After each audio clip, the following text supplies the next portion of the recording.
subscribe to? Join the Ace Pit Discord right now. Scan the QR code on the screen, hit the entertainment tab, click reactions, and drop it in. Super easy. Submit today.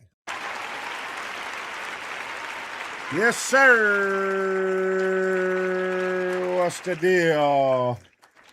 What's going on, y'all? I was just up right now. I was doing some late night surfing, and I was about to do a deep dive on all this Mississippi shit, just the past, the present.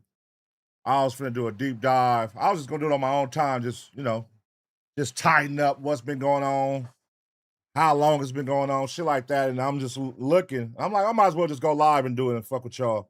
You know what I mean? So this is just gonna be all about the past of Mississippi and the present and what's going on in different cases and shit. I'm just gonna be tightening up, man. So, enjoy the ride, man. This is what some would call what would have been like when I was doing Punch Off Mysteries. It's gonna be like a Punch Off Mysteries vibe, you know what I'm saying? It's gonna be like a Punch Off Mysteries vibe. You feel me? So we just gonna be looking at different shit that happened in Mississippi, that's all. You know what I mean?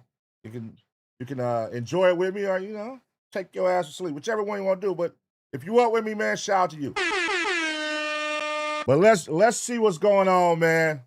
In order to know the true history of Mississippi, I mean, a lot of motherfuckers see this Nolan Wells shit. Like, I don't get it. I don't understand. You got to go to the past and see where it all started. Some popular cases, some different situations, man, and just the history of Mississippi, man. You know what I mean? When niggas hear say it's racist, they be like, well, it's not racist. Young niggas don't be knowing. So I'm just gonna deep dive, man, and just pull up some different situations. That's all. And see what's going on. Hold on one second, y'all. Hold on one second.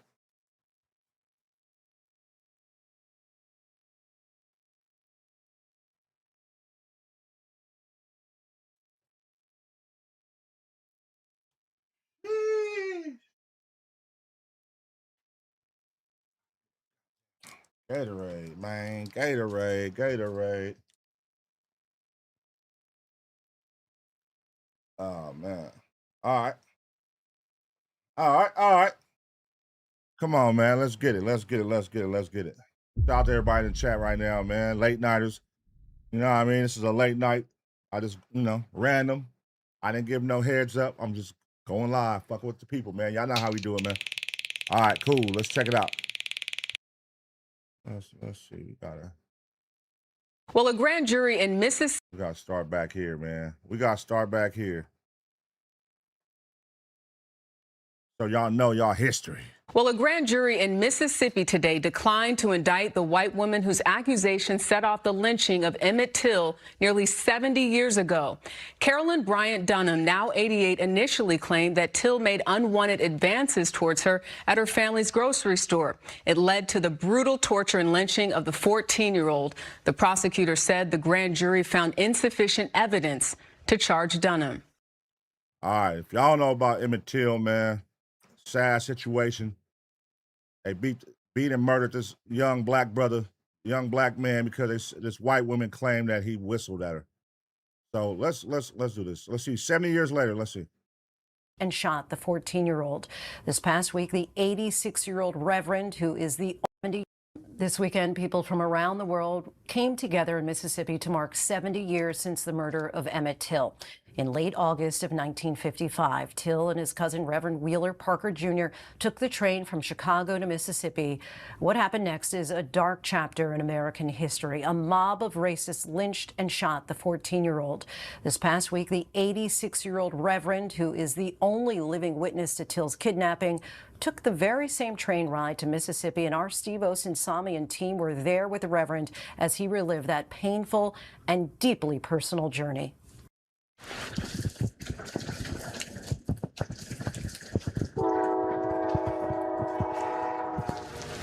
My goal in my life journey is to help people see the light about love and not hate.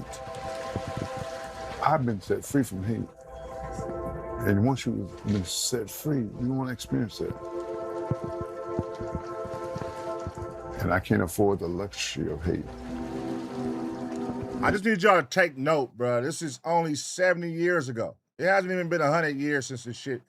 So, you know what I mean? To think that racism is gone in 70 years, racism still exists. It's still in Mississippi. It's still there.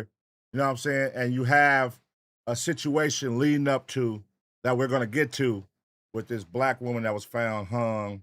You know what I'm saying? Let's get to the bottom of that. Let's see what's going on, what's out there on her. And, you know, the Nolan Wells case. We're gonna watch the Officer Tatum shit. He sat down with the white boys at Nolan Wells. You know, I said they was his brothers. He sat down with like 4 of them. You know, even though we know it's gonna be very biased, so let's just see what they got to say too. And then we're gonna dibble and dabble, man.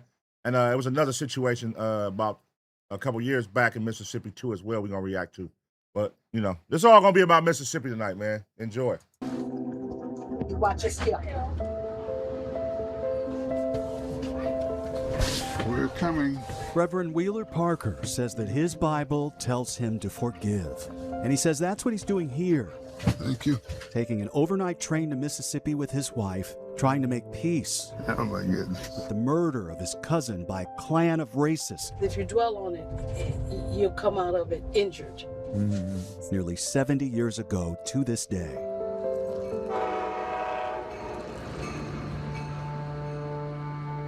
Damn. Do you forgive Mississippi?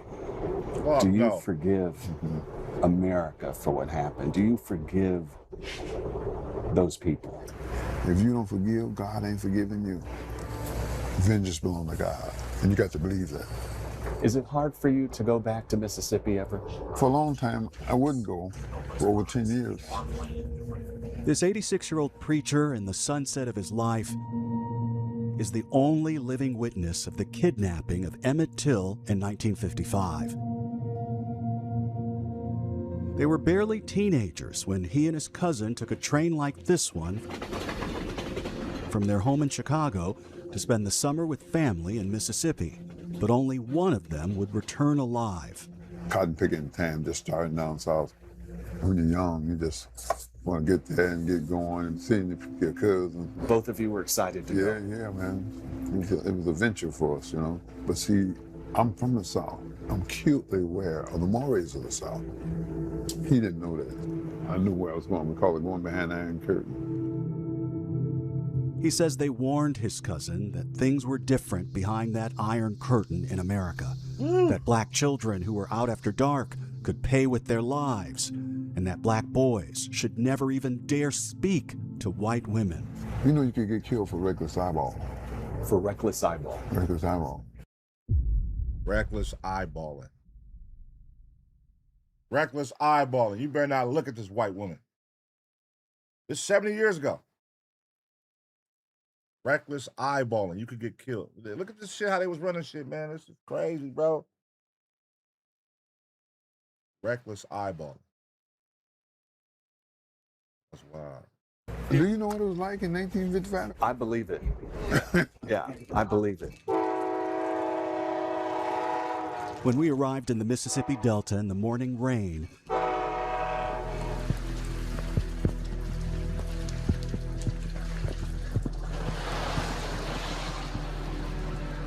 he took us to what's left of the grocery store.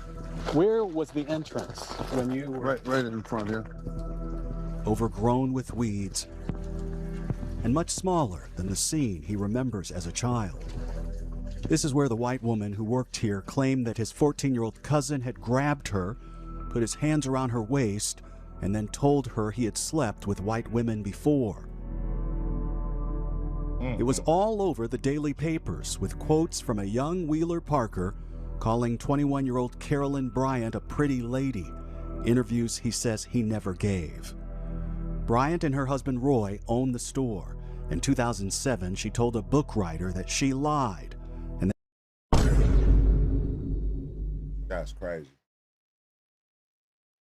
1955, and she finally comes clean in 2007 in a book. One of the biggest, everybody know the Emmett Till case. I mean, the older motherfuckers. We all know about the Emmett Till case. In American history, it's one of the most fucked up cases, situations in Mississippi. And to come and find out, which we all knew, but to come and find, like, to come clean in 2007. I lied. And what happens? Something like this happens. What happens to her? What should happen to her? In 2007, I finally come clean. That's crazy, man. These motherfuckers, wow. And she died in 2023, never apologizing to the black families. What should I not forget to tell America about what happened here? It's history. You're not here to serve animosity or will or hate. Talk about history. Let the world see. Let the world know how far we've come. America's great. We made a lot of progress. And we should do a better job and be more open about it. It happens. You can't deny that, you know. That's the truth. The truth will make you free. Reverend Parker, who was there, says the truth is that Emmett Till only whistled at the woman and says the bigger mistake was that he and his cousin and a few other black boys were there without an adult. They knew in seconds their lives were on the line and ran from the store. What happened next would leave a bloody stain on the fabric of American history. 2:30 in the morning, I hear these people talking. So you got two boys here from Chicago. And we want to talk to the one that did the talk. I said, God, I'm getting ready to die. They finna kill us. But when he did that, we could have disappeared. When he whistled up that lady, he violated a big mores. Could have been shot on the spot. I said, God, I'm gonna die. So 2:30 in the morning, someone comes to the door? Yeah, they're knocking on the door, and you couldn't see your face, hands on your face. Was it screaming? They were No, not screaming, just this belligerent death talk, what we call death talk. It's like he's not respecting them. Damn. I didn't know that at 2:30 in the morning. These niggas came tripping. Damn. So they left with him. That's the last time we saw him alive. That was the last time you saw him alive. Wow. Before the night was over, Carolyn Bryant's husband and half-brother would drag Emmett Till to a barn and then mutilate the child in unspeakable ways before shooting him in the head and then dumping his body in the Tallahatchie River. Wow. His mother couldn't even recognize her child and demanded an open casket at his funeral, determined to shock the nation and change the law, which she did. And as much as my son had to die, I don't want his death to be a vain thing. If it can further the cause of freedom, then I will say that he died a hero. This is the barn. So many people we talk with around here say that for many years, they couldn't speak to what happened inside of here. What? That shit's still there? That shit crazy how they keep these motherfucking places, like these slave houses. I get it for history purposes, but it's like, damn, dog. See, that shit, how y'all feel about that? Like them keeping like this is where Emmett Till got killed and dragged and beat to death and mutilated, and they still keep this as like a tourist spot to come check it out. Like, I don't know if I want to come check that out. Like, what the fuck? Come check it out. Making it landmarks and shit. Landmarks with, I don't know. How y'all feel about that? And for different reasons. For some, it was about not giving word to the horror that happened here. And for others, it was about living in denial. Why not tear that bitch down? Tonight, we gather here in Greenwood, Mississippi, humbled by the weight of history and lifted by the power of remembrance. On the 70th anniversary of Emmett Till's murder, people from around the world are meeting Reverend Parker in Mississippi. We recognize that the blood still cries. Vowing to never forget. His name Emmett Till. This couple drove from Arkansas to see the barn for themselves. I want it to be taught. I want history to be taught. We have ugly parts of history, but it needs to be taught. The owners of the barn are now selling it to a history museum with the help of a major donation from television producer Shonda Rhimes. Man, burn that bitch down, man. What the fuck? What the fuck? That's like, you know what I mean? Fast forward to today's time, like, hey, let's make this a landmark where David did this to Celeste at. Let's make this house a landmark, and you can come visit and learn a piece of history. Like, no, nigga. The fuck? She explained to our Robin Roberts why this was a must-do. I don't think I'd ever known where it happened, where a child had been tortured and killed. I couldn't let it go. They're also trying to preserve the land where the boys slept that night and the old grocery store where the injustice began. And while we were there, they put the gun those men used on display at a local museum. That is crazy. America's laws never held a single person responsible, and there are people here who still fight with the truth. They've had to replace this signpost, for example, spelling out what happened here more than... Never held nobody responsible. They know who did it. They know the house that it was done at. They made it a landmark, but they didn't prosecute the niggas that did it.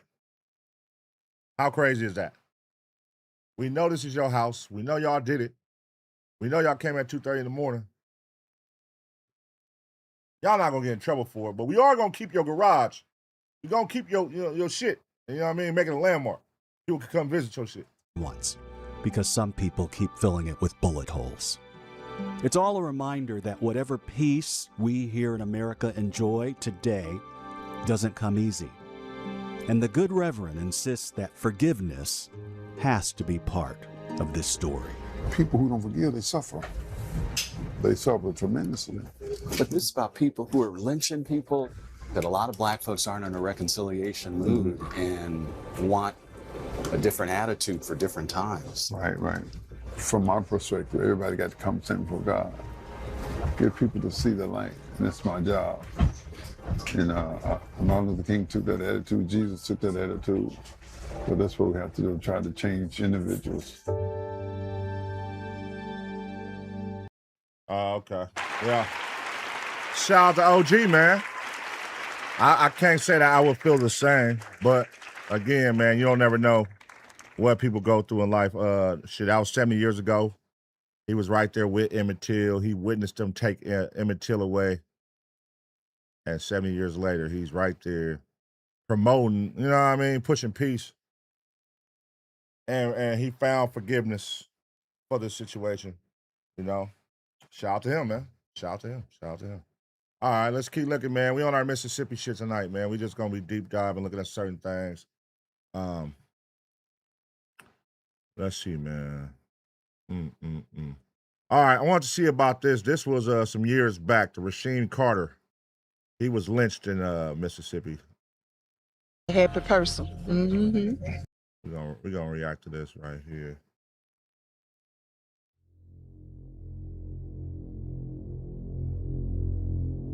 Taylorsville, Mississippi. Anybody that know him gonna tell you, all he did was smile. So he was happy. He was a happy person. He loved helping the elderly, loved feeding people, taking care of other people's children if he could, you know. And a father of a 7-year-old daughter. So he was well loved. Here we go. Let's fix our step. Let's fix our step. Here we go. A group of people have come here to Taylorsville to demand answers for what's happened to Rasheem Carter.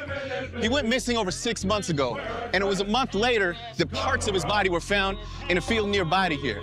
Now, the family and a lot of black people here in the community think that this was a murder, and that murder was racially motivated. There's also a lot of suspicion about the role of law enforcement here. So people are here to demand an outside investigation of this case and to demand answers for what happened to Rasheem Carter. I want to thank everybody here today for standing with us in unity and solidarity. This has really been a struggle for our family, but we're going to do the best we can to fight to get the justice that we deserve to have. That's right.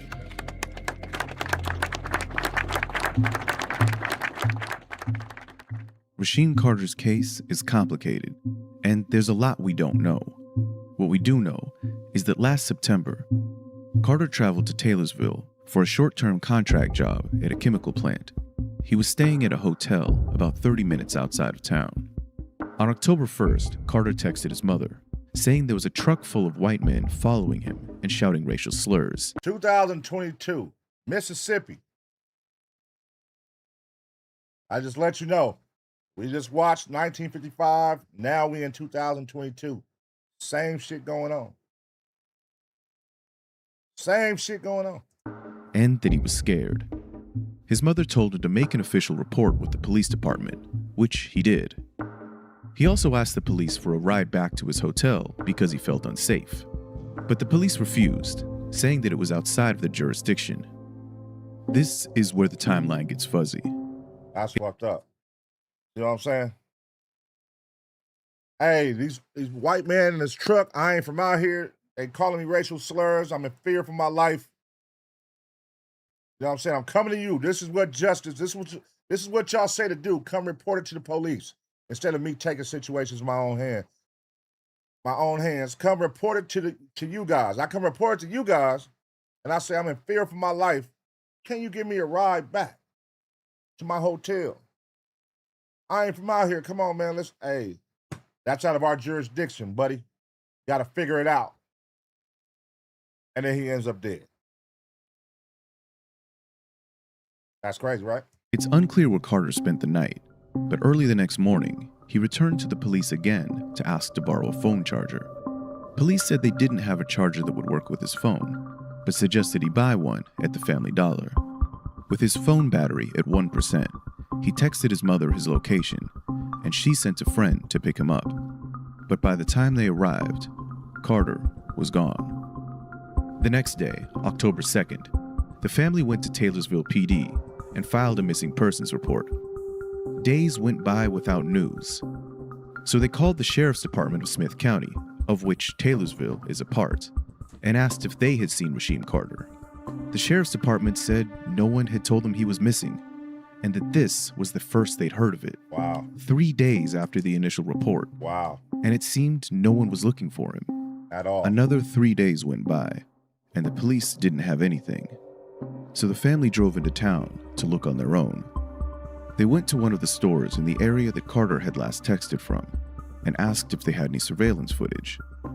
The employees handed the footage over. Then the family asked if they'd also given this same footage to the police.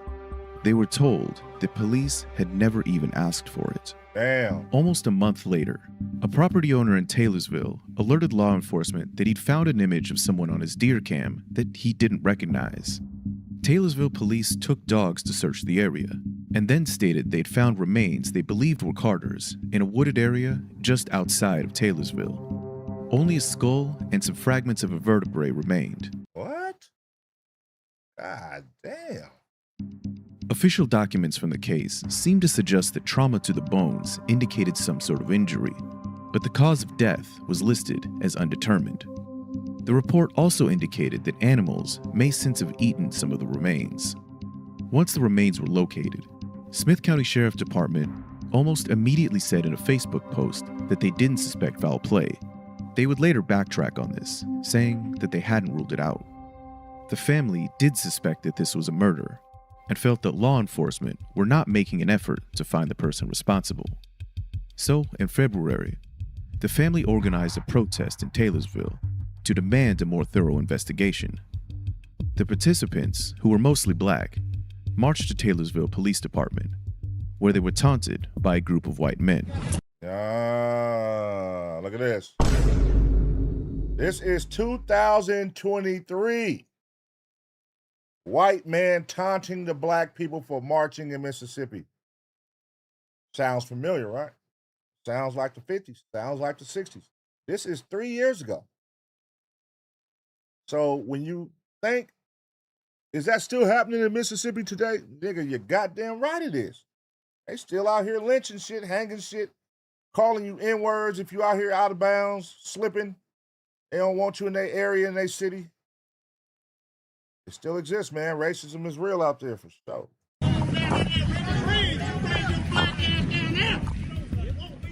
One of the protesters wrote a message in chalk on the pavement saying that Rasheem Carter's life mattered. That same evening, Taylorsville Police Chief Gabe Horn posted a picture on Facebook of an officer power washing the message off the pavement. Wow. The police chief. Just a little cleanup. Wow. Oh, that's crazy, bruh. That's some crazy shit. Look at this shit, y'all. The police chief, like, nigga, fuck that. Get that shit up off the ground, man. Fuck what they talking about. They don't give a fuck about that nigga where he at. Clearly. That's crazy, man. You know what? I'll be like, my girl asked that shit the other day. She's like, why people just don't move? I'm like, man, that's like an easier said than done thing. It's like, and if black people was just to get up and move, it's like they win shit. And I know it's like, man, why is niggas even still going through that in 2026? Why don't they just move?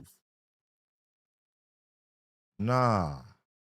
But then what's the solution, bro? Like, what's the solution living in areas like that? What is the real solution? You know what I'm saying? When you know the police are against you. And these are the motherfuckers you got to depend on in the heat of, you know what I mean, confrontation or anything. You run into these people, these white people out here calling you the N-word. These are the people you got to go to because you can't handle it yourself. They're going to arrest you for that. But you're going to go to for assistance and help. And then they on the same type of time. So what is the solution? It's a lose-lose. You know what I mean? In certain parts of Mississippi. I ain't going to say all parts because I don't know about all parts of Mississippi, but there's definitely certain parts where it's definitely a lose-lose. With the caption, "Just a little cleanup," and a hand-waving emoji. All of this has added to community suspicions that officials don't actually care about Rasheem Carter. And this suspicion has spread. On May 11th, Benjamin Crump gave a press conference and used the word that was on everyone's minds. That this was not of natural causes. This was a Mississippi lynching in 2022 of a young black man. Which brings us up to today, 6 months later, a community on edge and no answers as to what really happened to Rasheem Carter. But Carter's case isn't the first time the topic of modern lynchings has come up in this part of Mississippi. Jill Colleen Jefferson is a civil rights attorney who does pro bono investigations into suspected lynchings. What kind of town is this here? This is old school Mississippi right here. I grew up in Taylorsville. It has a deep history. It's a place where people are incredibly friendly, but also a place where, like in a lot of places in Mississippi, there is still deep-seated racism. Tell me about the first case you really started working on. The Willie Andrew Jones Jr. case, we solved this case. Willie, a 21-year-old black man, he was found hanging from a tree in his white girlfriend's front yard. 2018. 2018, man. Mississippi. They do not play no games out there about messing with them white women. All the way back to Emmett Till, 1955. Now, it still remains. Don't mess with our women. Don't whistle at them. Don't hug them. Don't eyeball them. And you better not eyeball us, boy. These niggas out here yelling, nigga. They don't give a fuck. They on camera like, nigga, y'all know where y'all at. Take that shit up. Get that shit up out of here.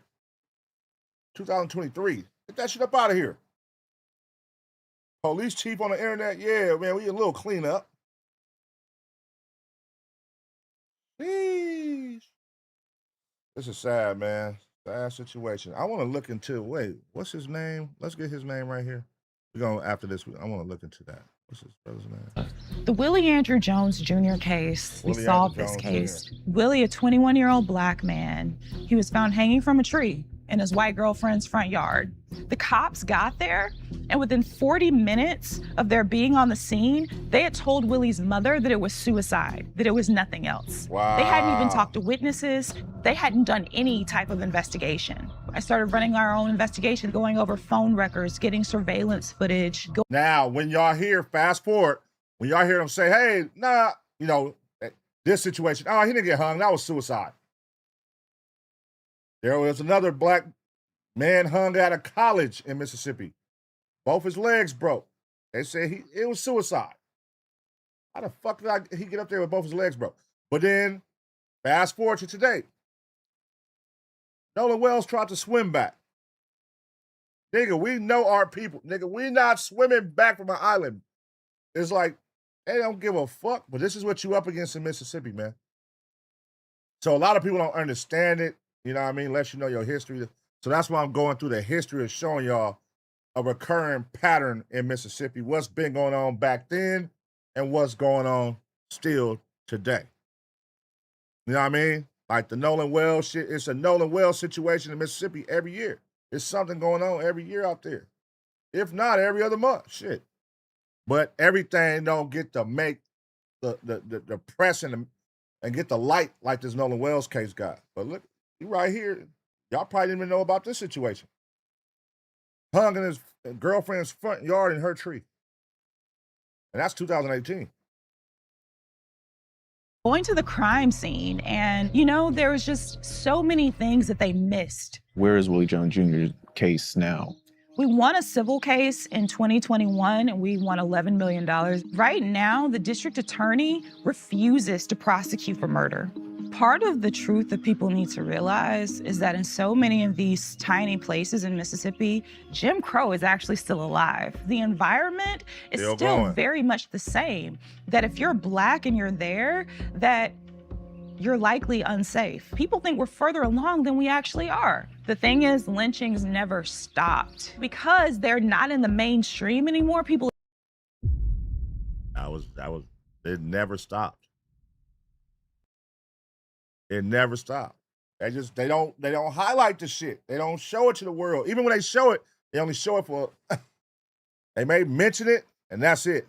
But they're not gonna highlight. This Nolan Wells shit is like, they highlighting the fuck out of this one. Damn, man. This is crazy. Lynching ain't stopped. Assume that they're not happening, but they've never, ever, ever stopped.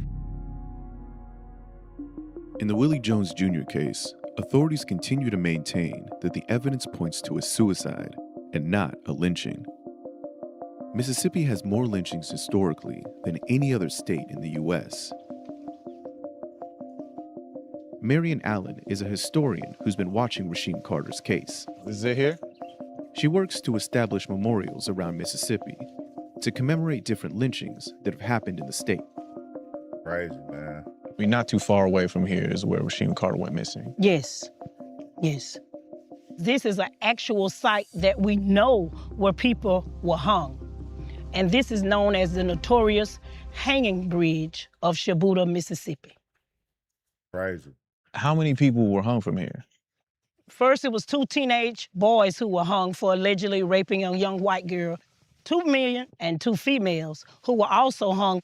The 2 ladies that were killed, they were pregnant. Man. Do you think lynchings are still happening today? The lynchings of today are more high class. We use bullets and guns. So I can't hang you from a tree. Sometimes people are lynched. People with mysterious death that they just end up on the bank of a river. No one knows how did he or she get there. Nolan Wells. Sounds familiar, right?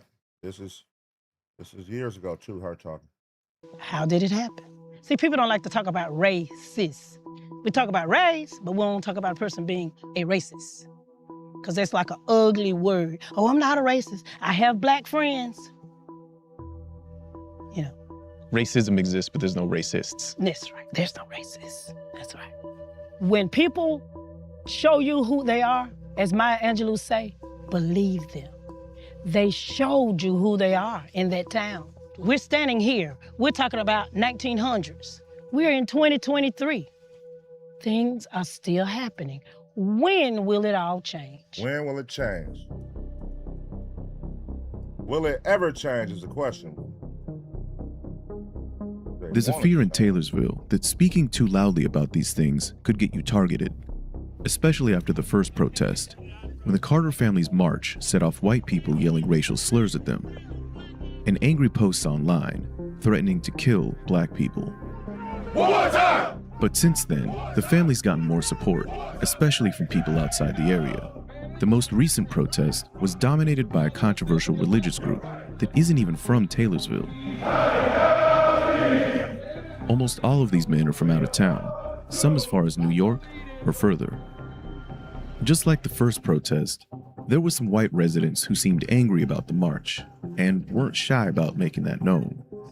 There's a crackhead come down here, and for some reason something happened to him, and hell, nobody in town even knew who he was. And they want to blame injustice. They don't know what injustice is. They've been crying it for 4 generations. Y'all was working somewhere. Be different. But unlike last time, nobody really messed with the protesters.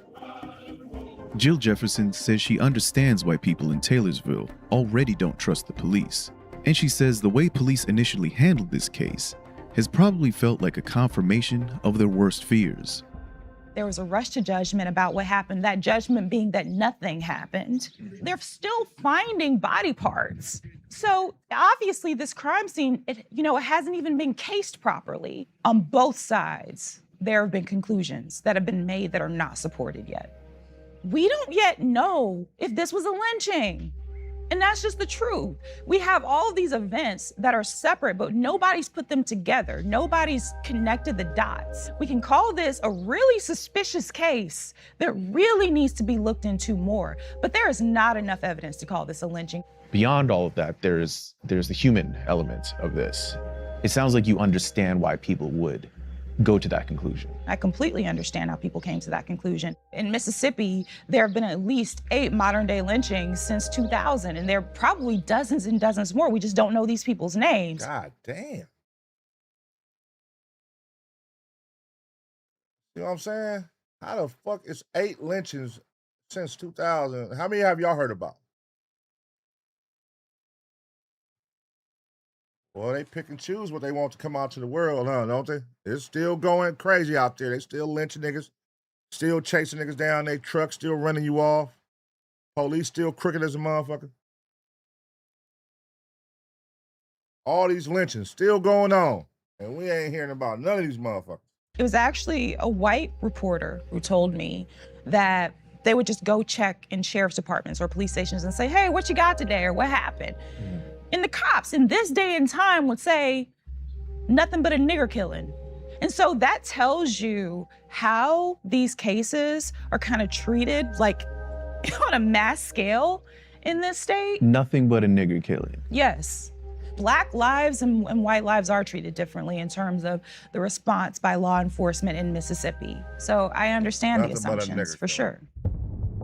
Vice News has reached out to the Taylorsville Police Department for an interview. They declined. We were able to speak to Smith County Sheriff Joel Houston, who's taken over the case since Carter's remains were found. He says they're doing all they can to find answers for the Carter family. What that mean? What does doing all you can mean? Y'all niggas ain't doing shit, clearly. Of course they're gonna say that you put a camera in their face. We're doing all we can. Bear with us. When you first heard about this case, what was going through your mind? We had a job to do, and that was locate him, so that's what we sought out to do. Clearly there are people who feel like, hey, this isn't being handled right. Well, it is being handled right. That's part of the world we live in today. What do you mean by that? It's easy to blame the police. Do you think that's changed recently? I think it's changed in the past 6 or 7 years for sure. Mm-hmm. There's some pretty serious accusations. Mm-hmm. Going all the way up to saying, hey, there's some kind of cover-up happening. Do you have any sense of why people would feel that way? I don't. I really don't. The sense that I've seen in the community is that Nigga said I really don't. People's lives are being disregarded, specifically because they are black. And that if the victim was white, if the person who was missing was white, it would be different. Was that a question? Or statement or? I don't care what color the person is. We have a job to do and we're gonna do it. This is not a racist place, a racist county. And white. Uh-huh. See? Nigga lied to your face, right? They said it's one of the most racist places, Taylorsville. Nigga lied to your face. This isn't a racist place. This isn't a racist county. Like, nigga, what? Who do you think you talking to, man? You got motherfuckers in Taylorsville that's scared to come out because they fear for their life if they speak out on what's going on out there. But this isn't a racist place. Make it sound good for the cameras, brother. And you know your dad probably was the leader before you at this, and before that was your grandfather. You know, in these small cities and shit like that, this shit be all family shit that the police is passed down the line. You took over your dad's job. You was raised in this house that taught y'all, like, come on, man. We know how you was raised, my nigga. Cut the cap. Cut the cap.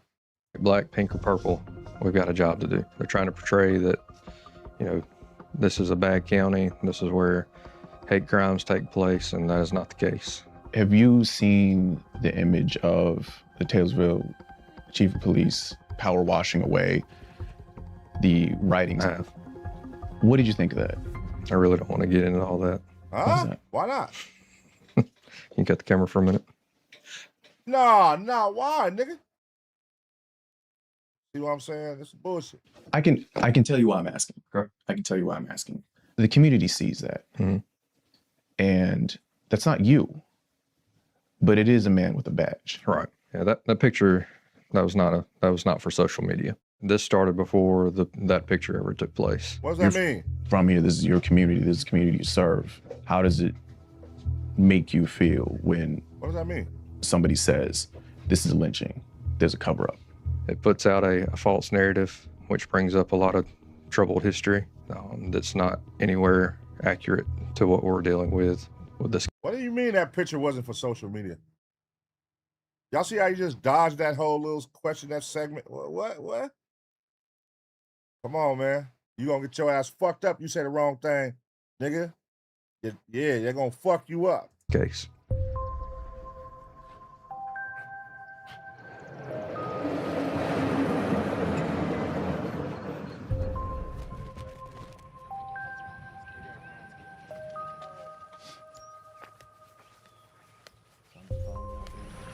He buried beside his dad. Oh, really? You gotta tell me about this goat thing. What's going on here? The greatest of all time. He was just that. That's him. you know? Really? He was well known here in this community. People loved him.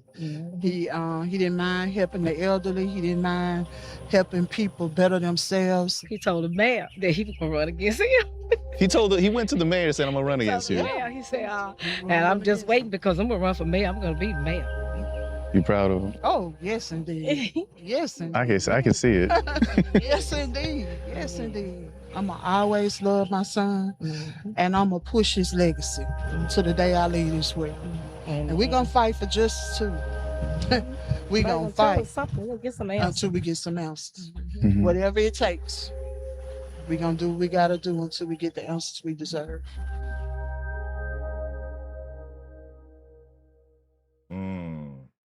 Yeah, that's crazy, man. That's crazy. Sad situation. Now, hold on. Let's see. That was the story of Rasheem Carter, man, in Mississippi. Let's go to Willie Jones Jr. Let's see something. The hung in his girlfriend's front yard. Let's see how much coverage or stories are out there about this. Willie Jones Jr.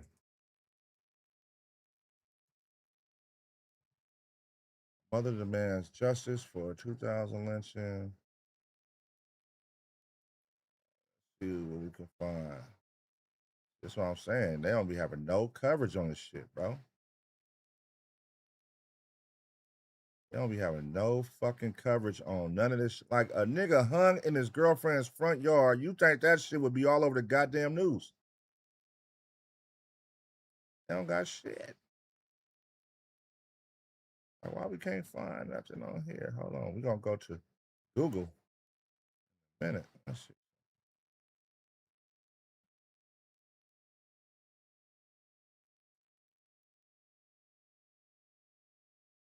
Black man's death in one suicide.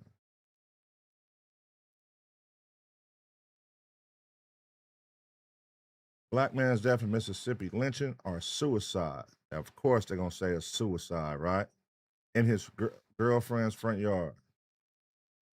We need a video on this shit. Let me see. On the night of February 8th, 2018, Willie Andrew Jones Jr. and Alex Rankin argued in a car on the way to her parents' home in Scott County, Mississippi. Okay, so they argued on the way home. Okay. The couple were going through a rough patch in their relationship, but they had a 3-month-old child together. And the 21-year-old Jones wanted to reconcile. They continued fighting when they got to the 19-year-old Rankin's home, where a group of her family members was staying. They were arguing on the way home, y'all. They were fighting all the way till she got to her family house. And when she got to there, her family was there. All right, cool. At some point, Jones walked out, leaving Rankin inside. Not long afterward, Rankin's stepfather was calling 911 to say Jones was dead.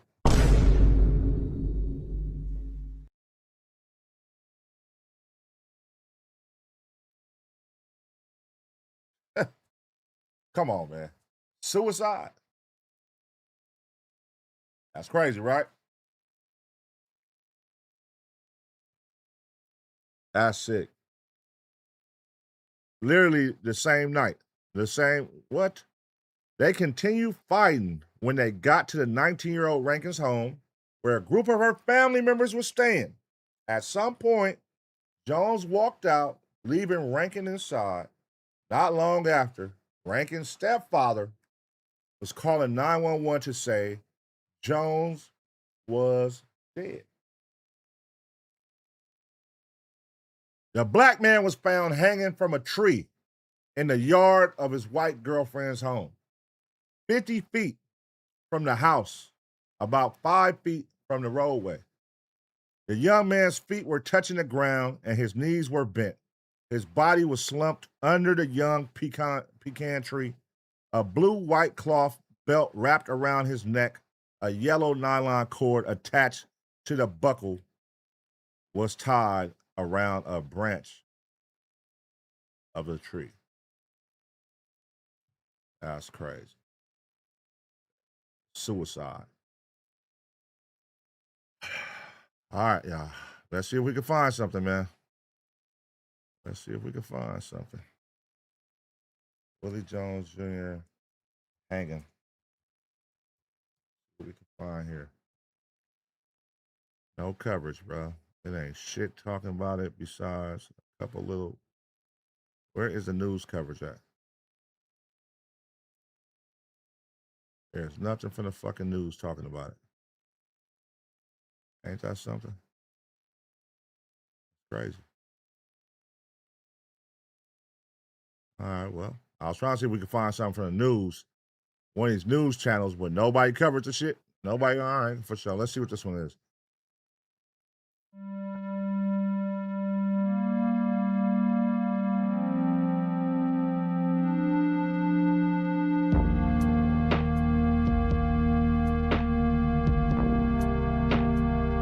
I don't got nothing. Damn. That is sad, bro. They don't got nothing on this shit. How the fuck is this not on the news? How is that not? They don't have no news coverage on this shit. That is crazy.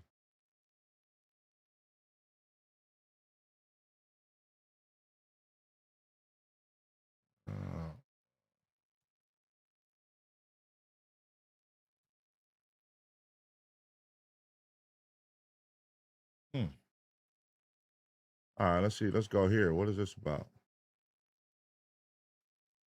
WLOX News at 6. New tonight, the Mississippi Court of Appeals hearing an appeal in a Pearl River County murder conviction. In 2023, Dustin Gray was convicted and sentenced for the 2020 capital murder of Willie Jones. Gray and his brother Austin Brookshire were both sentenced to life in prison for robbing and murdering the 28-year-old. Gray's attorney argued the lower court conviction should be overturned because of an error in jury. See, this is something different. This is something different. They don't even got no coverage on this shit, y'all. How the fuck? That shit, something instantly should pop up. Nigga, Willie Jones Jr., nigga, lynching, hanging. How the fuck do we gotta dig to find something talking about this shit? That is fucking crazy. So it's nothing on YouTube. All right. Let's see. The sheriff's department ruled the hanging suicide. Jones' family believes he was lynched. The case has touched a raw nerve in a state whose past is tainted by the frequent lynchings of black people. And at a time of national reckoning over how law enforcement interacts with the African Americans and other minorities. Jones' family refuses to accept the sheriff's ruling and has asked that the case be reopened. After prosecutors initially declined to move forward with charges, the family filed a wrongful death lawsuit alleging that Rankin's stepfather, Harold O'Brien Jr., either killed Jones or failed to prevent Jones from killing himself. O'Brien never responded to the lawsuit, and in April, a Jackson's area judge awarded relatives close to $11.4 million. $11.4 million. Damn. According to a police report, O'Brien told an officer that Jones said he was going to kill himself just before he walked out. O'Brien said that he then saw Jones walk across the front yard with a rope in his hand, but said he didn't take the threat seriously. Jones' mother, Tammy Townsend, said her son had never expressed suicidal thoughts to her. She said a sports injury prevented him from being able to lift his arm above his head, something she said would have made it physically impossible to hang himself. Jones' family says O'Brien was prejudiced against him because of his race and didn't approve of his stepdaughter dating a black man. The lawsuit states that O'Brien has a history of erratic and violent behavior and claims he made threatening comments about Jones in the past, as well about other of Rankin's boyfriends who is also black. Yeah. Yeah, I mean, come on, man. Make that make sense. So let's see if, God, that's crazy. Nobody got this shit. Where the fuck is the coverage at? Let's see what this is. What is this? Yes, we trying to make this a memory. Oh, yeah. Damn, ain't no coverage on that shit, y'all. That's sad. That's sad as fuck. You would think something would pop up, right? That's crazy. All right, hold on. Let's go back. Let's go back. All right, now let's come a little closer.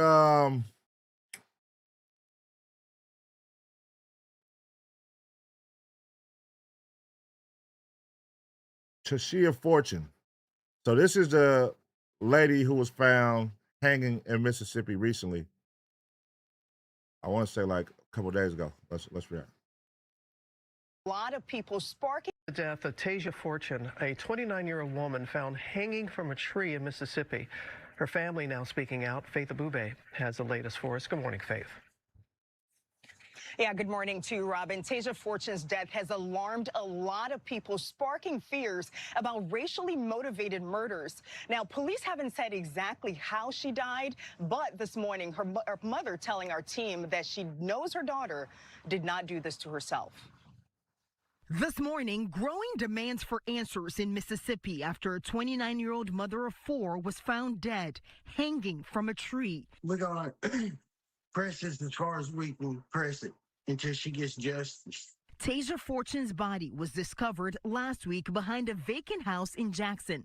The family telling ABC News the circumstances surrounding her death do not add up. Tasia loved living life. Like, there's no way that she took her own life. The Jackson Police Department saying, quote, an active death investigation is underway. They have not named any suspects and declined to comment on local reports that they questioned the father of one of Fortune's children about the death. Court records show Terrence Anderson, who's behind bars on an unrelated weapons charge, lives on the same street block where Fortune's body was found. No one's trying blaming Ted or anything like that. You know, we just want answers. Meanwhile, concern growing in the community and among local leaders given Mississippi's troubling history with lynchings and racially motivated killings. In the last year, Mississippi police have responded to 2 other tree-hanging deaths. Both were ruled suicides. Fortune's family rallying around her young children as they navigate this tragic loss. She was a good mom, you know. She loved her kids and she loved her family. And even though Tasia's death has sparked conversation about racially motivated murders, her mother tells our team that she does not want her daughter's name associated with that. There is an autopsy that's pending and should determine whether there was foul play involved in her death. Right now, though, police are urging anyone with information about how this young mother died to step forward. Rebecca. I mean, that's not too much details to make an assumption on my end. I don't know. You know what I mean? I don't know. Let's see if we can find something else on Tasia Fortune.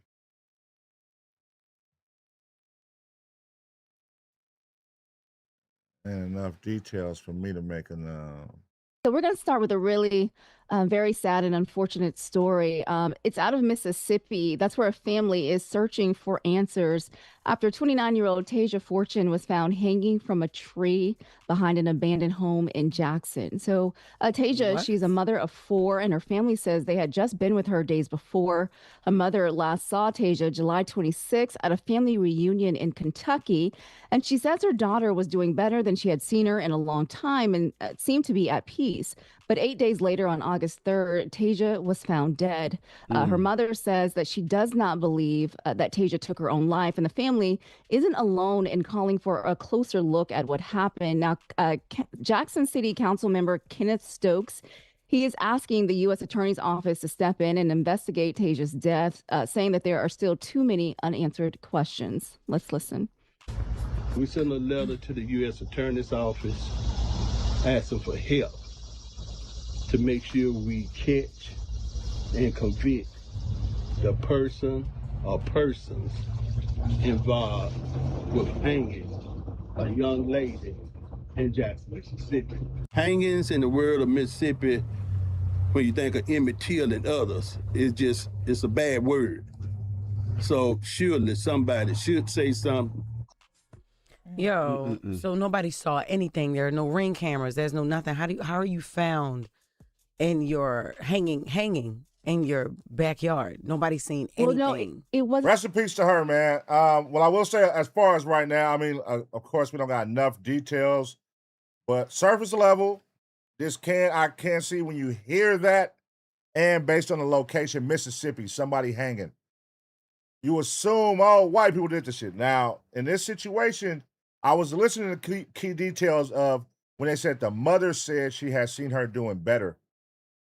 That's like, what do you mean? Like, what?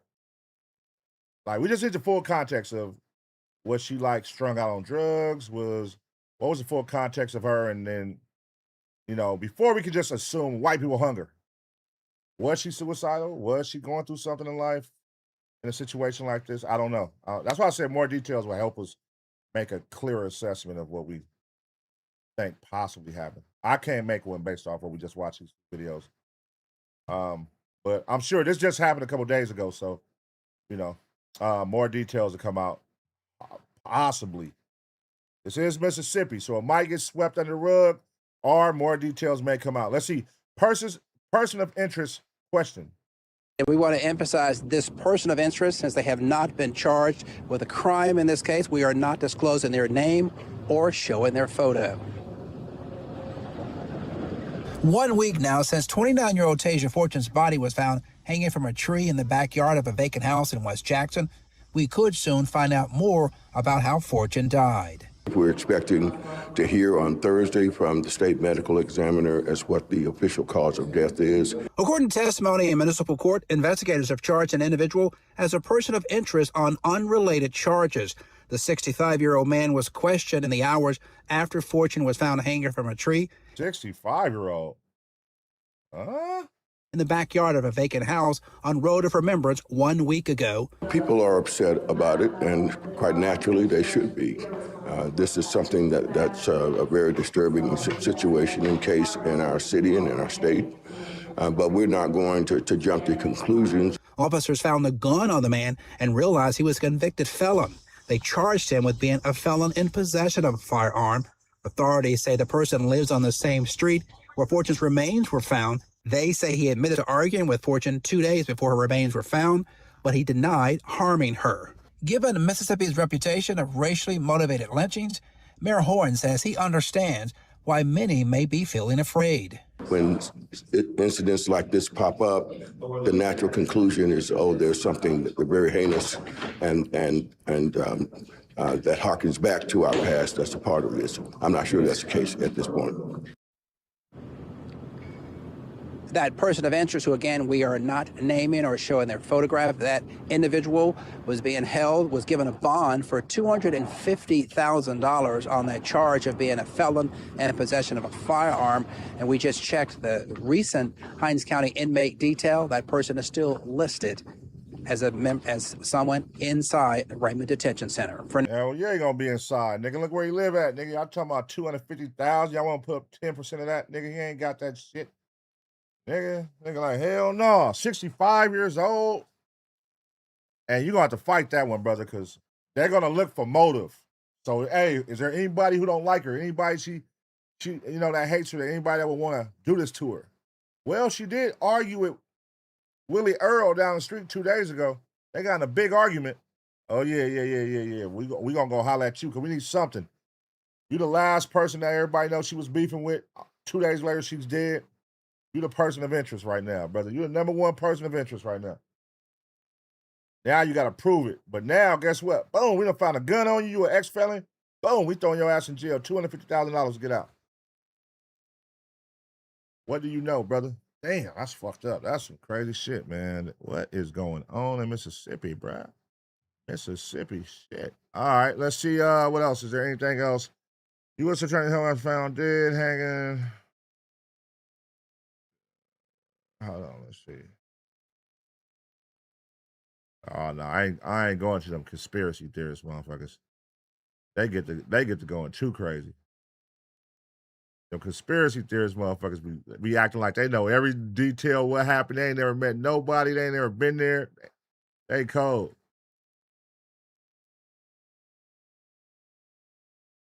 Wait, hold on. Who the hell? Oh, I reacted to bro shit before. Ever see something? Move over, Nolan Wells. The black community has He be all right. He be speaking up for the white people. found a new victim that they can exploit. This time, it is a 29-year-old woman by the name of Tasia Fortune. He pushing the line for the white people. He like, nigga, fuck all that. Y'all ain't finna blame us. Let's see. Y'all know I wanted to look at. I saw Officer Tatum. Officer Tatum said with Nolan Wells, the niggas that he went with on that goddamn island. You know, obviously before this. Let's see what they talking about. He's pushing the line to like clear these niggas' names. He is pushing the line. This happened, I would assume you're living a regular life, young guys being in college, having a typical experience, then you lose your friend. I think like ever since it happened, my life just like hit like a hole. Like even going out, we're always paranoid somebody's gonna see us, get spotted, try to beat us up potentially, or even worse. You just met these young men more recently. And are you confident that these young men had nothing to do with it?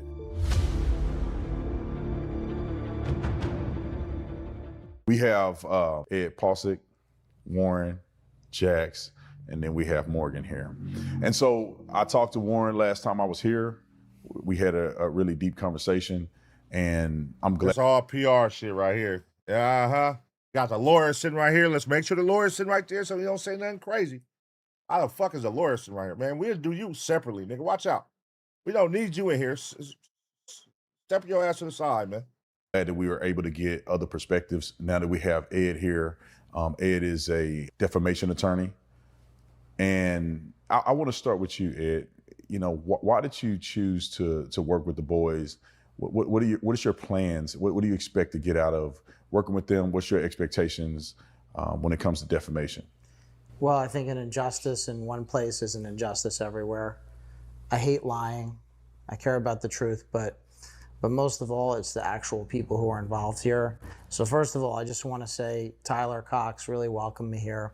My co-counsel, he's an incredible human being and he's an incredible attorney. And then after that, I had an opportunity to meet these incredible young men. And I just got to say, these guys are unbelievable.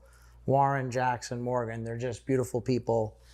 Shut your ass up, man. This nigga's all promotion, man. He got the lawyer hat on, Carl Cox. It's all promotion. Why is you even in the goddamn video? You know what I'm saying? Like, watch out, nigga. And Tatum, we know you ain't gonna ask the questions that we really want to hear. This is all some PR train. We already went over the questions. Here's how you guys should answer it. They're really. I just want to hear what they say. I don't give a fuck what he talking about. I want to hear what these three boys got to say. Decent human beings. They're just great people. And, you know, that's why I'm here, because I want to help great people. And this is a very sad situation, but it's also a very human situation. And it's a tragedy. So you guys have, you know, obviously before this happened, I would assume you're living a regular life, young guys being in college, you know, having a typical experience. Then you lose your friend, Nolan. And after that, what has life been like for you guys? I think like ever since it happened, my life just like hit like a hole, like it just stopped. And I mean, we just got to live day by day from now on. I could say definitely a whole flip upside down for our lives. It's like even going out, you know, we're always paranoid somebody's gonna see us, get spotted, try to beat us up potentially, or even worse. We're really just trying to stay low key and not go out as much or anything like that. Yeah. It's been.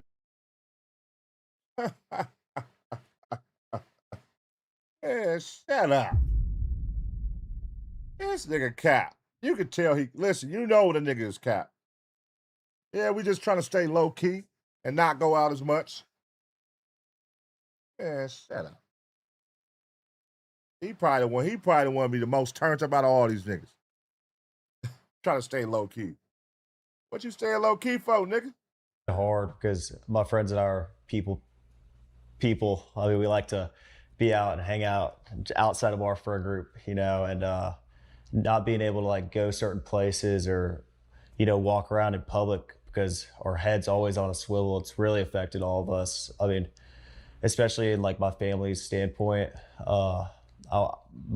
my safety comes first. My friends and family safety come first too, and it's been really hard because I'm worried about like my family as well with me, and it's hard. But you know, we're just going day by day and just trying to get through every day. You know. Can you give me some examples of what has happened? Have you guys had things happen online, threats online? Have you guys have any examples of people accosting you or anything like that? Oh yeah, we have had countless death threats online, been spotted. I'll let you elaborate more on that, being spotted. I mean, people have obviously just pointed us out. I mean, as a group and even on a one-on-one setting, I think it's really just like awkward because I don't want to talk about this, and I know my friends don't want to talk about this any more than we need to. You know, we're still mourning one of our best friends' death, and it's hard to speak about it when, you know, like sometimes we just need some alone time, or sometimes we just need to, you know, lay back and not be around all this. And I mean, what's up with bruh? What's up with this one right here? This nigga ain't saying shit. What is your purpose, homie? Is you the one that did it to Nolan right here? You the one that pushed him, made him hit his head, bro? Because we gonna roll with that story right now, nigga, till y'all can prove otherwise. What's up with you, homie? I've been called out in public, and I haven't been in public that much. I know my friends have had encounters in public. The threats have been insane from, you know, my stepmom, my dad, my mom, just everyone included, like even my brothers and my sisters. And it's just hard. I mean, it's unbelievable where like this has been taken to and the level where this is at. When you say you've been called out in public, can you give me an example of like, what do you mean? People are threatening you with weapons? People are, you know, not allowing you, denying you service? Because I heard that Trayston, he went to a corner store and they told him his money is not good there. They wouldn't even let him buy Gatorade. Yeah. Are you experiencing things like that or something totally different? Right. That old bias ass shit. Look at this old bias ass shit. Because I heard that Trayston went to a liquor store and man, shut up. See, I don't know, man. These niggas, something ain't right about these little niggas. I don't know what's up with bro right here, but like the whole victim shit, just make it make fucking sense, bro. Like, these niggas, I don't know, man.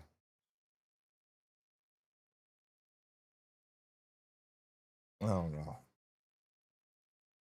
This is crazy. I wouldn't say like that. I think I haven't been denied, you know, anything, but like Trayston, it's hard to hear from a good friend of mine that he's getting denied a Gatorade and a Red Bull before work and having to, like, he calls me, he's like, dude, you won't believe what just happened. He got called out at Walmart. Someone called him out at Walmart and was like asking him all these questions and trying to press him about it. And it's crazy to me. Like,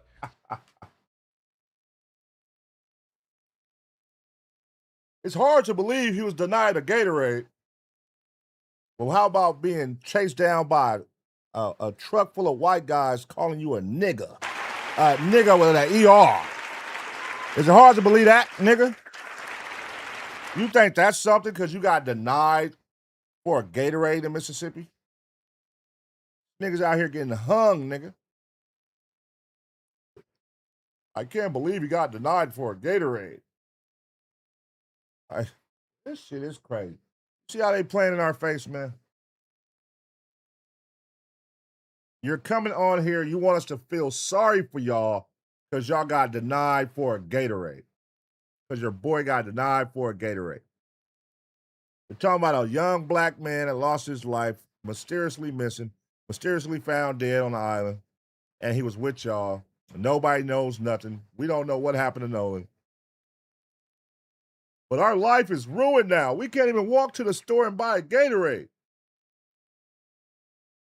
It's crazy out here. I think it's crazy. This is wild.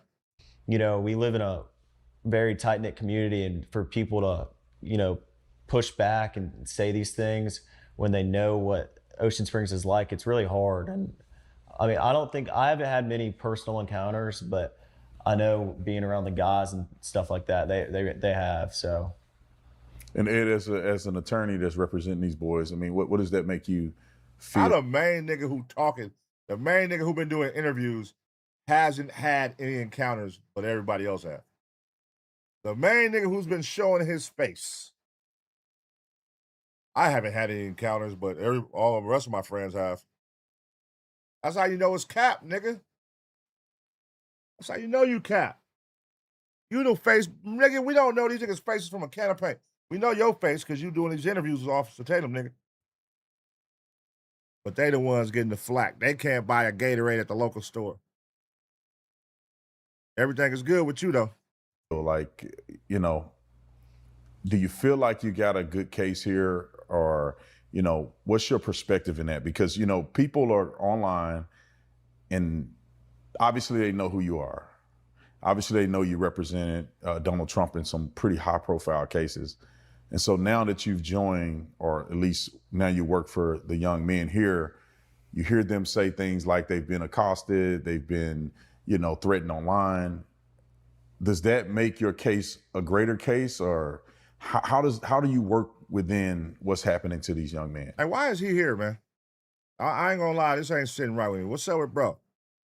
Why is you on camera? This whole shit just look watered down. Like y'all forcing this shit. This whole victim shit. Y'all forcing it, bro.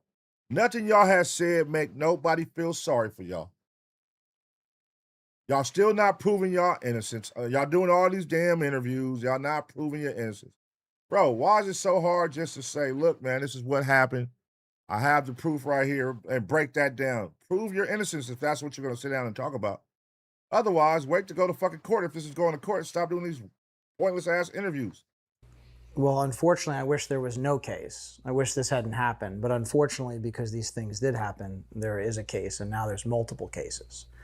And I'm going to tell you something. If you're out there and you lied about these guys, you lied about my guys, you lied about Tyler's guys here, if you lied about Morgan, if you lied about Jax, if you lied about Warren, we're going to get you. And you're going to be hauled into court, you're going to be held accountable, and it's going to be very painful. And what I would say to the people who have done that is, now's your chance. If you want to apologize and retract before you find yourself in court, you should probably do that now. Because if you don't do that, once you're in court, now you just can't leave. You won't. What the fuck? What type of cocky shit is this? You see these niggas all laugh like, y'all think this shit is a fucking game? Look at this shit. Look at this laugh. These niggas playing in our face, bro. Once you're in court, now you just can't leave. You won't be able to get out of it. Look at that cocky ass shit. See, that's what I'm talking about, man. Look at this shit. Look at these niggas smirking. They think that's funny. Man, listen. Once you're in court, it's similar to the motherfucking sign with the black people marching, writing justice for, and then taking a picture. Yeah, we're cleaning the city up. Laugh out loud. That picture wasn't supposed to get out. That nigga said that picture wasn't supposed to get out. What the fuck does that mean? That picture wasn't supposed to get out. So this was basically y'all group thread got exposed. Your racist group thread with all the other officers got exposed to the world. That's basically what I feel like is right here. Like, they literally just shot a little, nigga, we laughing at these niggas, man. They think they finna fuck with us. Fuck what they talking about. Who give a fuck what they talking about? Nigga, we finna sue their ass. Anybody who got something to say, apologize now. Cocky motherfucker. How about you say rest in peace, Nolan, man, first off. Let's hear you say that, because these is your boys. These supposed to be his brothers. And you're representing his brothers, and they're being falsely accused, allegedly, falsely accused. And you ain't said rest in peace. Hey, first off, rest in peace, Nolan Wells. You know, he was a good friend of my guys right here. Instead, you on here popping it, saying what you gonna do to everybody else. Promoting your brand, promoting your Carl Cox. And we're not going to name names because there's some other folks who are doing that, and we want to be better than that. And I want to emphasize this, right? We're not here to guess. We're not here to speculate. We're only going to deal in facts, right? And here's the most important thing, right? We don't know how Nolan Wells died. No one here is saying we know. But what we do know is Morgan, Jax, and Warren had nothing whatsoever to do with Nolan Wells' death. And that's what's important. And unfortunately, because there are people who want to divide a town and come in from the outside. Hold on. Now, listen. You got to listen to what he just said. He's named these three. But for one, Warren, he said he wasn't even on the boat. He said he was on the other boat. So let's move him out the way. Boom. He said he wasn't even on the boat, allegedly. He wasn't on the boat. I took a separate boat. Nolan was on a boat with 7 of my other friends. He said it was 8 people on the other boat. So what the fuck? Why you didn't name all the people that was on that boat? Where are they at? If you're not even on the boat, nigga. and you only named out these three, I'm going to make sure that these three, yeah, they probably didn't do nothing. These three probably didn't do nothing. I don't say that the other motherfuckers did. You just highlighted 3 names. That's all you said. You're not clearly there representing everybody. It was 8 people on the boat, including Nolan. So what's up with the rest of the motherfuckers? The girls that was on the boat, the other guys. Yeah. No. We've been keeping up with this shit, nigga. We own you, brother. I see what you're doing here, though. They making him like the poster child. He like the face of the whole shit. Because this is one supposed to be his brother since kindergarten and shit.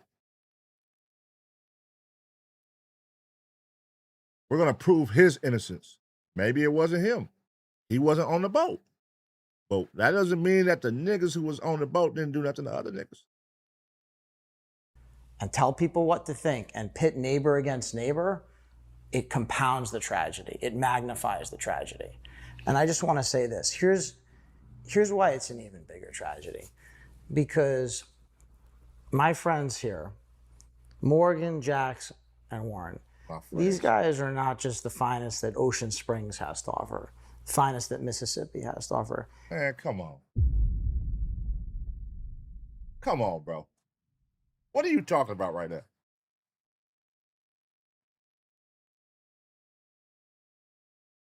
This is crazy. This nigga's out of pocket. These are the finest young men that America has to offer.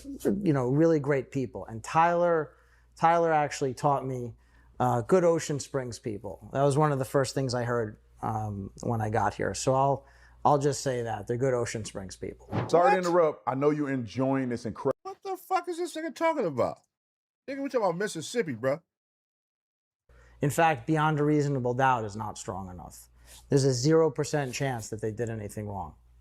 So this is not 90%. It's not 99%. It's not 99.9999. There's no decimals. There's no anything. It's 100%. 100.000%. Nothing. They did nothing wrong.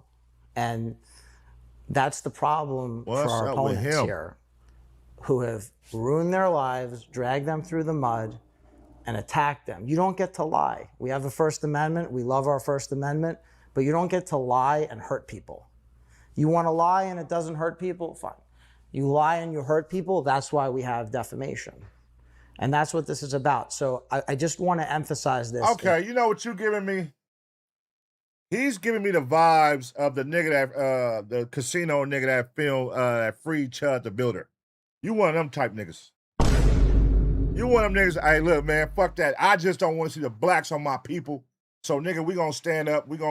You one of them racist motherfuckers. I can tell in your heart, nigga. You over here, it's the best that Ocean Springs has to offer. These are my friends right here. These guys, man, you just met these niggas. Overselling it, bro. Like, come on, man. You just don't like the fact that these black people are putting this situation on these young white kids, and it makes sense. Now, you highlighting the 3 niggas. This nigga ain't said a word the whole, something fishy about this nigga. If you supposed to be on here to clear your name and prove your innocence or whatever, what is the point of this interview? Why are you here? You ain't even saying nothing, brother. But he acting like he know y'all oh so well. He grew up with y'all. He helped raise y'all. Y'all the great. Ocean Springs, the best they got to offer. All right. You act like it was only these 3 niggas out there. It wasn't just them. That's the thing. You can't get lost in the sauce, man. They keep trying to highlight it like it was only this guy out there. Now they're trying to make it seem like it's only these 3. Go get all them niggas.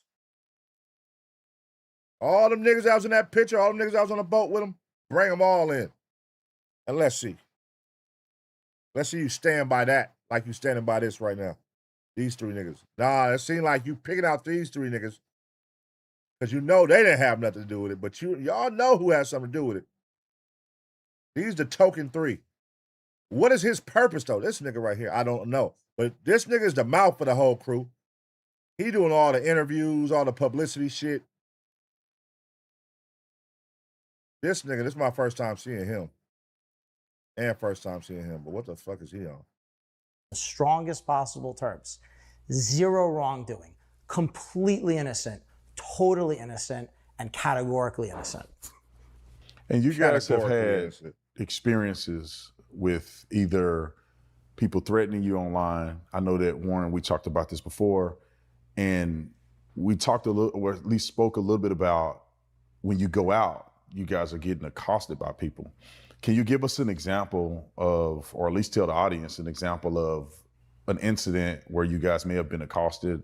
Or what does that look like when you go out? People threaten you with weapons, or people trying to physically harm you, or people having to be restrained? What kind of engagement is happening when you guys go out?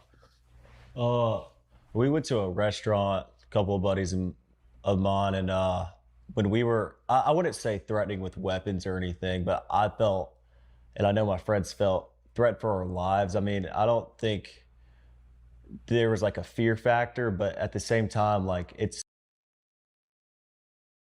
What? I don't think it was a fear factor, but you was threatened for your lives, but it wasn't a fear factor. Make that make sense. We was threatened for our lives, but it wasn't a fear factor. What does that mean? It's awkward in public, like I stated, like when we have to talk about these things. But we went to a restaurant and someone came up to me and was like, "Is this you?" And I was kind of like shaken up about it. Well, at first she asked like my name and like all these questions, and I was like, okay, whatever, she's just coming up to talk. Well, then she came up to me again and showed me our first interview and was like, "Are you sure this isn't you?" And I was like, "Well, yeah, that's me, like obviously." And this nigga lie like a motherfucker, man. Right now he's going off script. He's going off script right now. Listen, this is they pre-rehearsed this whole shit. This is a PR stunt. We know, like, he's going off script right now. He can't remember what they told him to say. He's fucking up. Bruh, you got to sell it, my nigga. Now you over here lying, you backtracking, it's not making sense. So was y'all threatened for your lives? This is supposed to be an example of you proving that y'all was scared and threatened for your lives and how hard it is right now for you outside when you guys go outside, because you can't go nowhere because people are trying to kill you. And you say some lady walks up to you in a restaurant and asks, "Is this you on YouTube?" That's how cold life is for you right now. You can't go outside because a lady's going to ask me if this is me on YouTube. I can't even, my boy, he can't go get a Gatorade from the store. Life is so tough on us right now. And I'm sure my boys can agree. Life is tough. We can't even go to Applebee's and enjoy a nice rib without the waitress walking up and showing us the YouTube video. I'm in fear of my life. Nigga, what? We literally got people being hung on trees, my nigga. Still to this day. Being called to ER, nigga can't go in certain parts of the city after the sun go down. Can't eyeball a white woman. And you over here talking about a Gatorade and somebody showing you a video of yourself on YouTube. You know why she saw you on YouTube? Because your dumb ass wanted to be on YouTube. Soaking up all the fame and whatever comes with this shit. You want to be the face of this shit.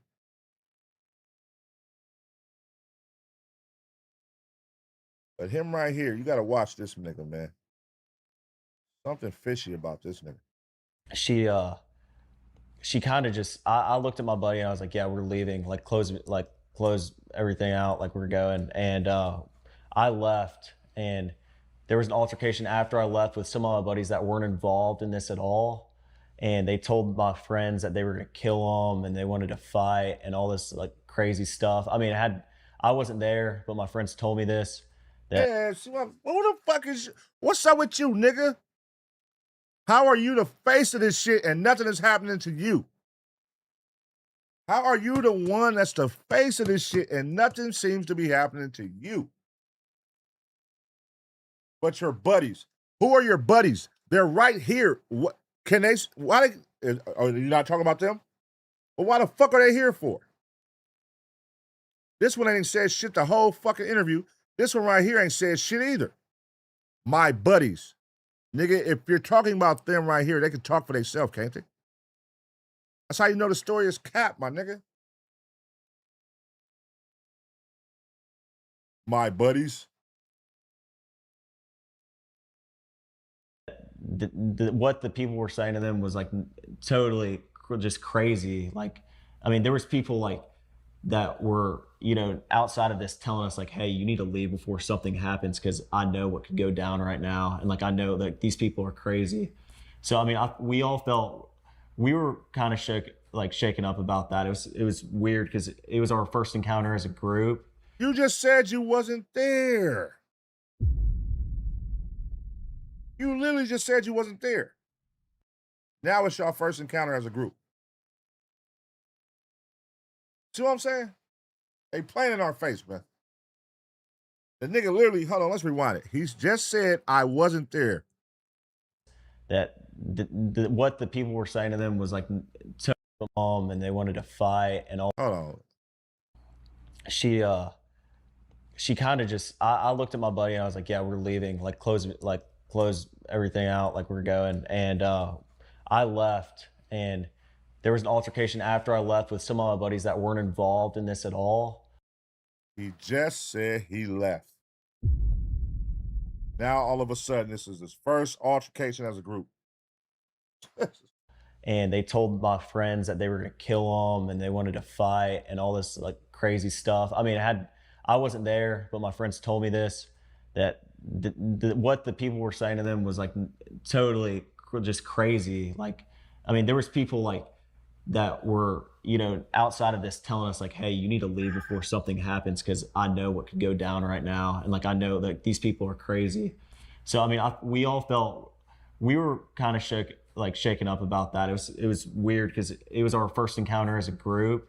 And I think it's also like just crazy that people will like look at you in the eye and tell you they'll kill you because they believe you killed your best friend and you have nothing to do with it. Warren. Where are the people that can confirm this? Because you can easily sit on here and say somebody threatened me and my buddies, but then it's kind of awkward when you're saying it, and then you're also saying you wasn't there, and then you also got two buddies next to you on what I would deem as a very important sit down. Like, nigga, you are being accused, you and your boys are being accused of some wild shit. I don't think this is a time to bring on two random homies. This is a time where if you want to clear your name, hey, bring on two other homies that's going to talk and that's going to co-sign what you're saying. It would hit different if they, hey, we was threatened by, yeah, that was a crazy night for all of us. Yeah, me too, man. I couldn't be, all three of y'all agreeing. Right now, they're not even agreeing with nothing you're saying. So what is their purpose? I don't get why these two are here.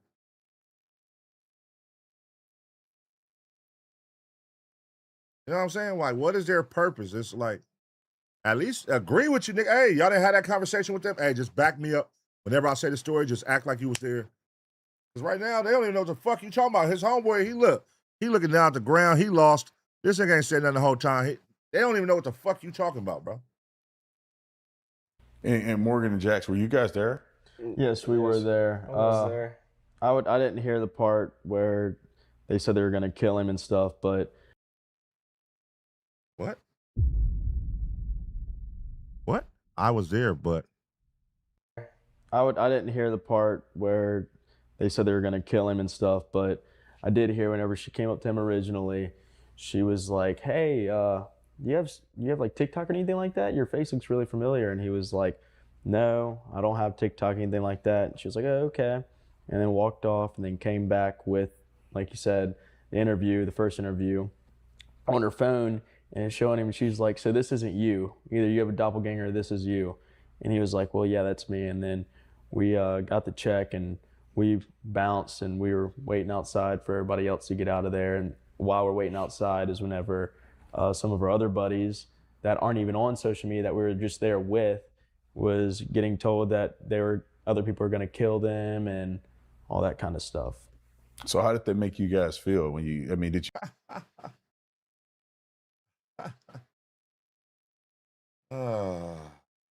What? They just came out of nowhere. I'm gonna kill you. How does it go from the lady asking you got a TikTok and a YouTube to now some guys just randomly coming at you? That's y'all not on social media, so niggas don't know y'all faces and none of the shit. Y'all not doing the interviews. The nigga who doing the interview, he didn't get threatened that I'm gonna kill you, but he just they threatened the other niggas. And who was it? This is Mississippi we're talking about. Who's yelling at a bar full of white boys saying we're gonna kill you in Mississippi? Who? Y'all haven't highlighted the race yet. Y'all haven't said it was black groups or white people. Y'all ain't said that yet. But who the hell is in Mississippi in a bar full of white kids, because you're saying it's you and all your buddies, yelling at white folks in Mississippi saying we're going to kill you? In Mississippi. You think they were serious? Did you think it was just people trying to make a name for themselves by confronting you in front of others? Like, what was your take on that, Morgan? I think it was just like I was in the general area of where one of our buddies was, where this altercation happened, and I actually got into a conversation with a fellow next to me that wasn't even involved, and he told me straight up, he was like, if I was y'all right now, I would leave before y'all get hurt. Y'all need to leave right now. I'm just watching out for y'all and making sure y'all are safe. What? And I mean, I wouldn't say that those people would have physically done something in that moment, but I think they were playing like almost like a mental game, like just to get into your head and just almost like make yourself like just think these things that obviously are not true. If you can go back to the very beginning of this, how do you think this should have played out? Because I always question in my mind that when I go back, I look at what happened, I look at the initial stories with Nolan, and you guys knew him, right? I didn't know him. I know none of you guys. I just had a chance to meet you guys more recently. But how do you... And that's what this nigga should be saying. You should be saying the same exact thing. Because you just came around, nigga, and you over here acting like you grew up with these niggas. You think this should have gone? If you could control the environment, Nolan is found deceased. How do you guys think that this should have been put out to the world? So first off, I wish that none of this would ever happen. I wish Nolan could still be here with us today. And I wish that, like I said, none of this would ever happen. Like I wish that all this could be erased and Nolan could be here tomorrow. I mean, that's more than anything. But other than that, I feel like his mom blasting us on social media from the get-go, saying that he was out there with Warren and another guy. That's where it first started to take off. And then also the fact that she posted a picture of me and Morgan and another guy and Nolan on the boat together, blasting that out there, pushing this narrative, kind of, I guess. I wish that would have never happened either. And I don't think if those would have never happened, a lot of this stuff wouldn't have been as viral or gone all over the country at this point. I mean, this is a countrywide news story that is just blown out of proportion. And the fact that it was our best friend and it's not what people are saying it is what hurts the most. I mean, that was our brother. I mean, straight up. That's what I told his dad the night that he came over to my house. He was like, blah, blah, saying something. I was like, dude, that was my brother. Like, and you know that. He knows that. We were picking him up every single day. He never drove. I can't tell you how many times I pulled up in his driveway and picked him up. And it wasn't him asking. It was just because that's what we did. We just picked up Nolan all the time. That's how he, came about to all the stuff that we were going to. We'd go and pick him up. That's how much we like to be around him. We would do stuff like that all the time, Well, that's how much we like to be around him. We'll pick him up. Saying like he a dog or something, nigga. Goddamn. That's how much we like to be around them. We'll pick them up.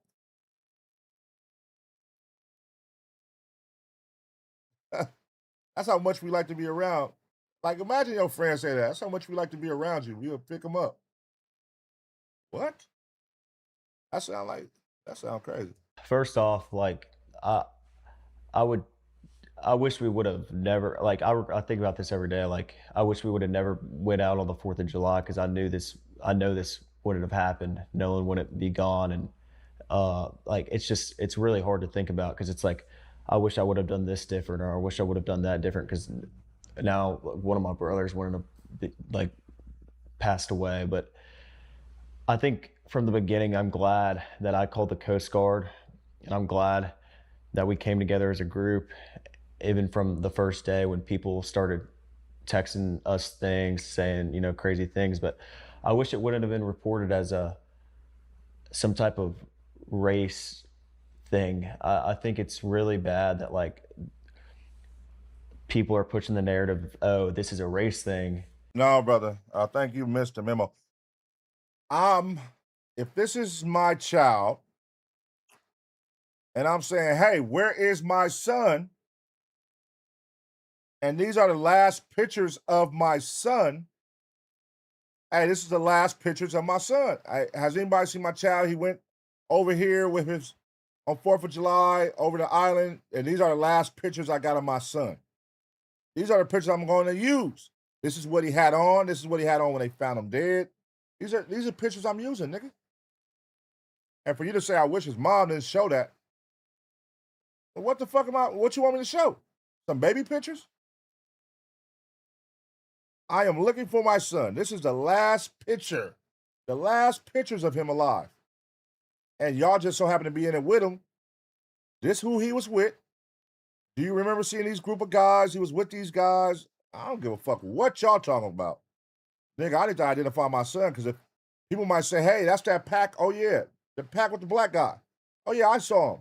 They're going to call in. You know what I'm saying? So she's not wrong for posting that picture. Now, what y'all actions did after by, you know, cutting off your social medias, lawyering up, doing all that, that's what made y'all suspect. This, like, the mom, the son, all y'all cutting, erasing messages, that's what made y'all suspect in the public eye. You know what I'm saying? It's ways y'all could have went about this where people would be like, I don't think they did it. But y'all chose to cut off your social media, lawyer up. What you think niggas gonna think? That y'all had something to do with it.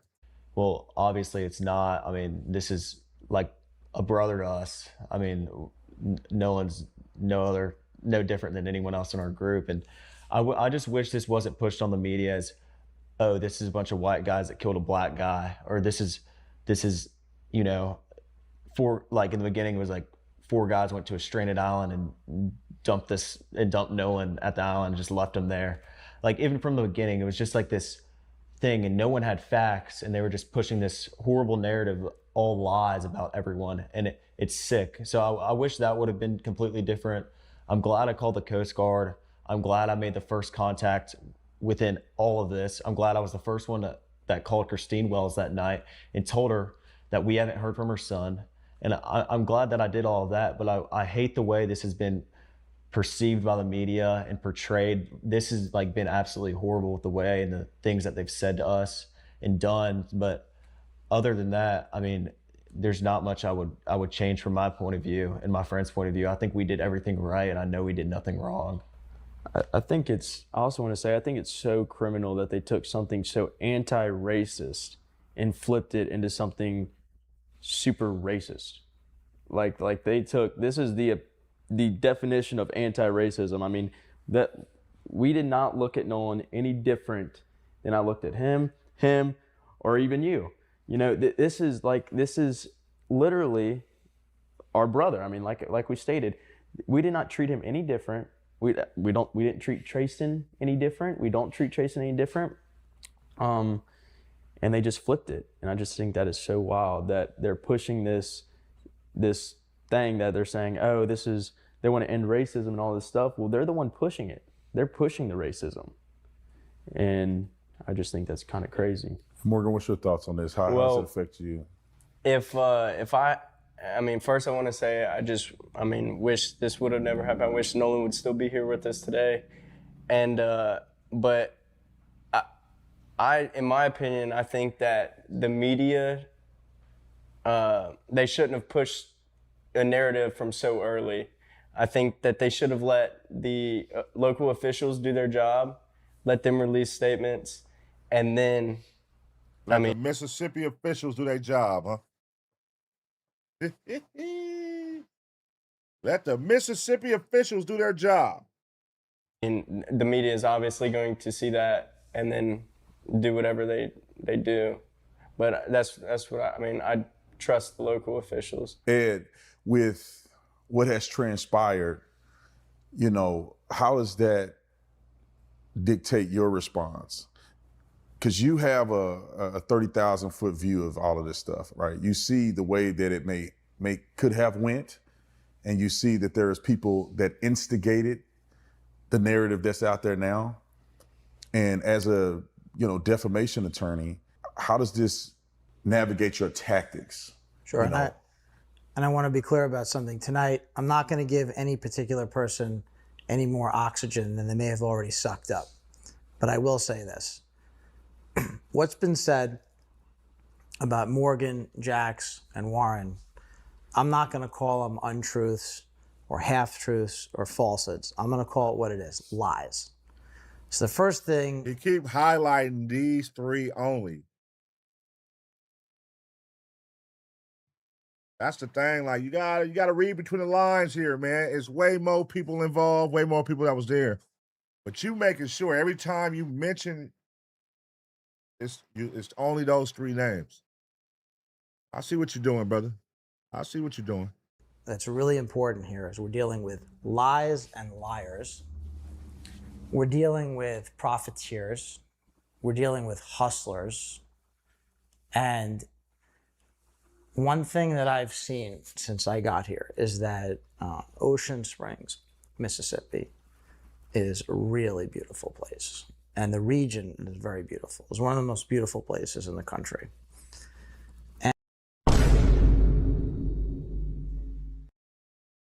This dude is annoying, man. We get it, bro. We get it. We get what you're trying to do. But you're doing too much, man. We can tell that you're fake. Like, we can tell that it's cap. Everything is just so beautiful. These three guys are the greatest guys in America. The perfect example. They don't do nothing. They're a perfect example of Ocean Springs, Mississippi. They're the greatest guys in the world. You keep saying their names, nigga, because you just learned their names. But you only keep highlighting them, but not everybody else that was on that goddamn boat. What about the other niggas that was on the boat, man? How are they? Are they great guys? Are they great examples of Ocean Springs? I don't know, man. This is gonna be an interesting. This is an interesting case, man. Like, what is gonna be the end result? I wonder. How do y'all see this ending right now? How do y'all see this case ending as of right now? If you had to make an assumption today, how do y'all think this is going to end? Do y'all think it's going to come out that the homeboys did have something to do, or that they know something at least? Or do y'all think they're going to be 100% innocent? They're not lying? Let me know. And there is just no question. The death of Nolan Wells is a horrendous tragedy. But for the tragedy to then be magnified after his death for no reason other than profit is a disgrace, or what we would call a shanda. And I had the opportunity to go to Horn Island today with Tyler and Warren and Jax. And their names again. And a lot of people who have been sucking up way more oxygen than they're entitled to have not been to the island.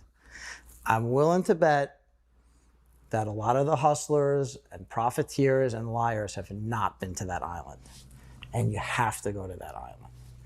And being at the island today was revelatory. It was really illuminating. It's a very dynamic marine environment, first of all. But when you go to the island, everything is great, y'all. Everything is so amazing. Everything is so extravagant in Mississippi. Beautiful place. The best place in the world. The marine is extravagant.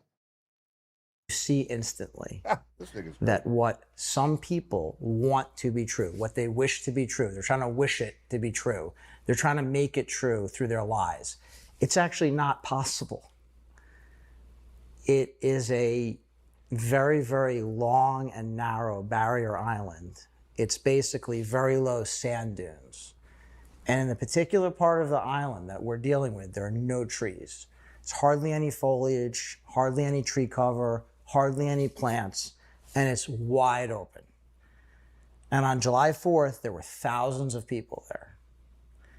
There is no possible way that anybody could have committed a murder in broad daylight on a barren, windswept island that is narrow and was just swamped with people that day in broad daylight. It's just not possible given the natural environment there. And that leads me to the next point, which is this. Once you know what the timeline is, when you combine the timeline with the actual dynamics of the island itself, all of the lies completely unravel because it isn't possible, and here's why. Morgan, Warren, and Jax left the island at about 4:30 p.m. That's it. They were gone. That is not open for debate. So that's a fact. They were gone. And at that time, Nolan Wells was still alive. Now, I'm not going to name them out of respect for their privacy, but just as one example, there are two very fine, upstanding members of the Ocean Springs community who saw Nolan Wells at about 10 minutes to 6 p.m. So about an hour and a half after these fine young men had left the island. They were gone, departed. Nolan Wells was alive. And these two witnesses, two very reliable, very credible, and very upstanding members of the community, they saw Nolan. And they've known Nolan for years. There's no chance that they made a mistake. And by the way, this can be corroborated through other evidence, other eyewitness accounts. And that's the end of it right there. And that's before we get into everything else about the situation. And when I look at this, I feel like there's levels of defamation and areas of defamation. And I'm not going to speak on your behalf because this is y'all's story to tell, your story to litigate. But which areas are the most egregious that you are going to go after, or that you guys think also are areas where people have taken this situation and clearly lied to the public? One being the phone call. What is your thoughts on that phone call to Cito? Some people have gone out and done enhancements to the audio, and in doing that, created a transcript manually. It doesn't appear that the transcript was derived from an automated system or have any, in my opinion, real integrity with it. What are your thoughts, first, you guys, on the audio, and then I'll get to you, Ed, on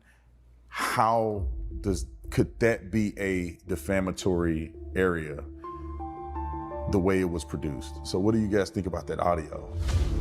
All right. Yeah, shame on him, man.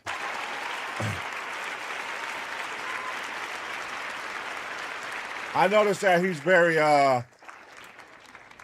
very particular and specific about highlighting just those three every time he talks. He makes sure he don't say Nolan and all his friends, or Nolan and all his guys, all his buddies. He makes sure he just nails it down to these 3. I 100% can prove that these 3 were gone. These 3, well, he says their names. He says their names every time. But, nigga, it was 3 boats, brother. It was 3 boats. Warren said his boat, he wasn't on the same boat as Nolan. And then there was another boat. There was another boat. So, yeah, I get what you're doing here. Yeah, these 3, you might be right. These 3 right here might not be, if something happened to Nolan, these 3 might be the ones that wasn't even on the same boat as Nolan. But you're not clearing everybody, and that, like, you know, at this point, man, it's like, who the fuck do we believe, man? You know what I'm saying? Like, present some facts here. Like, how do you think he died then? What do you think? Give us your expert opinion on what you think happened based on the circumstances. What do you think happened? The try to swim back shit, that's just crazy. He got left on the island and tried to swim back. I don't know. Well, let me know what y'all think about that one, man.